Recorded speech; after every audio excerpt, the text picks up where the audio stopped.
Bien, bonjour à tous et bienvenue pour ce 16e épisode de la série Une semaine, un commerce de proximité, la série qui vise à mettre en avant le principe du commerce de proximité à Amiens. Souvenez-vous, la semaine dernière, nous avons parlé d'un nouveau concept, celui du pressing pour chaussures. Aujourd'hui, je vous propose qu'on change d'univers en parlant bière locale. Alors, avant de commencer, je tiens à rappeler évidemment que l'alcool est à consommer avec modération. Et pour parler bière locale, nous sommes donc à la Cave du Houblon, qui se situe entre la mairie et le Beffroi. Et pour parler de ça, je vous propose qu'on entre pour en parler avec Nicolas.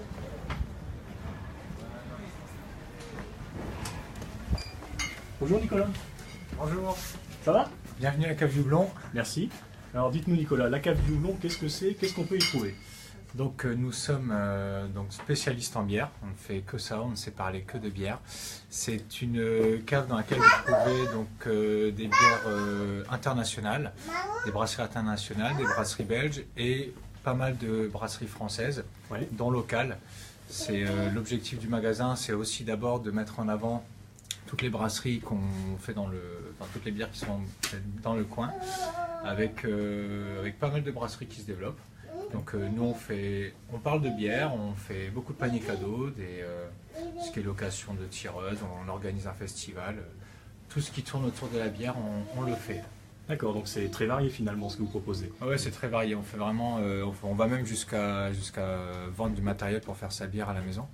Donc voilà, on fait vraiment la totale. Et puis du coup on a des rayons avec la mise en avant de bière locale. D'accord. On fait pas mal de paniers cadeaux pour faire découvrir justement ce type de bière. Donc là dans la région on a des brasseries, donc là récemment sur Amiens, on en a sur Corbie, Péronne, Demare, Louvrechy, dans la Somme, on a pas mal dans toute la région. Et puis ce qui est génial dans la bière, c'est que beaucoup de gens sous-estiment le panel de saveurs qu'on peut retrouver dans le produit. Donc on a des goûts infinis dans la bière et on peut toujours trouver une bière à son goût. D'accord, quand vous dites bière locale, alors moi je pense par exemple à la Picardie, elle vient de Corbie, c'est ça? Donc la Picardie, ouais, en fait plus précisément c'est une bière qu'on fait faire, c'est notre recette qu'on a demandé à un brasseur de Corbie de faire. Ouais. L'idée de cette bière, donc c'est le clin d'œil à la Picardie, donc parce que je suis picard, et puis Picardie c'est dans le sens où parce que j'habitais à Londres et puis l'Angleterre c'est vraiment un pays de bière. Donc l'idée de cette bière par exemple c'est de la faire localement, donc c'est le magasin qui l'a fait faire à Corbie sur une bière qui va être un petit peu plus marquée sur le houblon, assez légèrement, histoire de commencer à montrer pour les personnes qui n'ont pas l'habitude toutes les nouvelles tendances et puis voir qu'on peut faire des choses aussi beaucoup moins sucrées dans la bière que ce qu'on peut boire un petit peu dans certains endroits. Donc voilà, c'est l'idée de cette bière. Est-ce qu'il y a d'autres exemples de bière locale, de marques de bière locale? Il y a aussi le Blue Red, c'est ça? Oui, voilà, donc c'est la Blue Red, c'est la bière bleue qui est faite par l'association des Halles, dont on fait partie. Et, donc ils font faire ça de Mar en Ponthieu. Au départ c'était principalement pour la raiderie, et puis en fait maintenant il la développe toute l'année.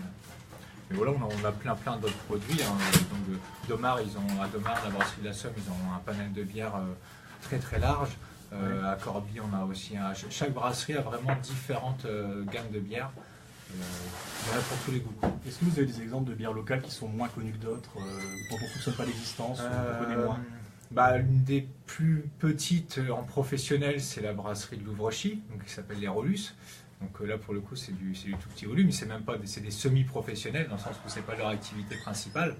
Après, oui, on a un brasseur à Ringeval, mais pareil, c'est encore du tout petit volume, donc il développe encore peu dans les commerces comme chez nous, par exemple. Mais ça, voilà, c'est des toutes petites brasseries qui sont locales. Mais après, pareil, si on veut élargir à la Somme, dans la Picardie, il y a des nouvelles brasseries. Je n'arrive même plus à suivre tellement il y a des nouvelles brasseries. Cette année, oui, et puis, en France, il y en a une nouvelle tous les 2-3 jours. D'accord, Donc, de temps en temps, ça tombe en Picardie. Et donc, je pense que rien que sur l'année 2017, on a eu au moins 3 nouvelles brasseries, je pense. Ah ouais, donc plusieurs brasseries par an à chaque fois, de nouvelles. Ouais, on est vraiment sur un phénomène. Ce que nous, on appelle le renouveau brassicole dans le métier. C'est vraiment, on parle beaucoup de bière, on en entend de plus en plus parler. Il y a des bars qui ouvrent, qui se spécialisent aussi. Et parce qu'en fait, L'idée en fait du renouveau brassicole, c'est d'avoir des produits innovants, donc des bières artisanales, et en termes de créativité, on peut pousser plein de choses dans le produit, et du coup on a une créativité qui est très intéressante à découvrir. D'accord. Et vous disiez en début de propos que vous proposez aussi des machines pour faire nos bières nous-mêmes. Est-ce que vous en avez une j'en vois une là, c'est peut-être ça, non, par exemple? Alors non, ça c'est des fûts, parce qu'on peut tout existe en fût, donc on peut pour vos événements, on prête les machines et vous pouvez tout prendre en fût, que ce soit une bière locale, une bière belge ou peu importe. Et après non, c'est la partie brassage amateur. Voilà, j'ai des commandes de clients qui sont prêtes, où là c'est des clients qui vont faire leur bière à la maison. Donc ils achètent leurs céréales, leur houblon, voilà, et leur levure, ils ont du matériel. Voilà, tout ça c'est un axe qu'on trouve aussi intéressant à faire parce que c'est le plaisir, ce qu'on appelle le brassage amateur. Ça se développe de plus en plus. Nous, c'est une partie qu'on aime bien aussi. Donc, puis c'est encore différent parce que dans le magasin, on parle beaucoup de produits déjà finis où on va parler de saveurs.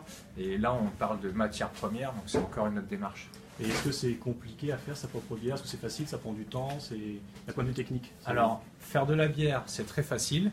Ouais. Faire une bonne bière, c'est un métier. D'accord. Donc, c'est vraiment la bière, c'est vraiment un produit populaire dans le bon sens du terme. C'est-à-dire que c'est quand même facile à faire. Il faut un petit peu de matériel. En termes de temps, l'investissement en temps, c'est quand même assez rapide, relativement rapide, puisqu'on peut faire ça sous 4 à 8 semaines, on va dire. Ouais. Mais non, ça se fait bien, il y a un petit peu de matériel à acheter. Et puis après, les matières premières, ça coûte pas très cher. Il faut avoir le coup de main, il faut aimer la cuisine et il faut bien prendre conscience que c'est aussi de la chimie. C'est ce qui fait la différence, justement, tout le monde peut brasser. Par contre, après, nous, on a des produits, comme là, sur des bières internationales, où on va aller chercher des choses très pointues en termes de saveur. Et est-ce que psychologiquement, des personnes vous disent que lorsqu'elles font leur propre bière, c'est bon, ou parce que c'est leur bière à elles, etc. Enfin, vous dites que c'est tout un art de faire une bonne bière. Est-ce que lorsque c'est notre propre bière, on la trouve finalement bonne quand même quel retour vous avez? C'est surtout que si jamais on la rate, ça fait toujours mal au cœur de l'acheter, surtout pour les brasseurs professionnels. Mais non, après, oui, souvent quand ils les font goûter, il y a un petit côté amour propre qui fait bon, si elle plaît pas, c'est pas toujours très agréable, mais bon, faut accepter d'apprendre. Et puis des fois, on peut rater une bière comme un plat. Des fois, on rate un plat.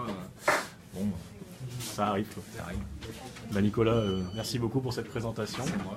Donc, on vous rappelle bien sûr, comme on l'a dit en début de vidéo, que l'alcool est à consommer avec modération. On vous remercie d'avoir suivi cette vidéo. Je vous dis à la semaine prochaine pour un nouveau commerce de proximité. Je ne vous en dis pas plus. Bye bye!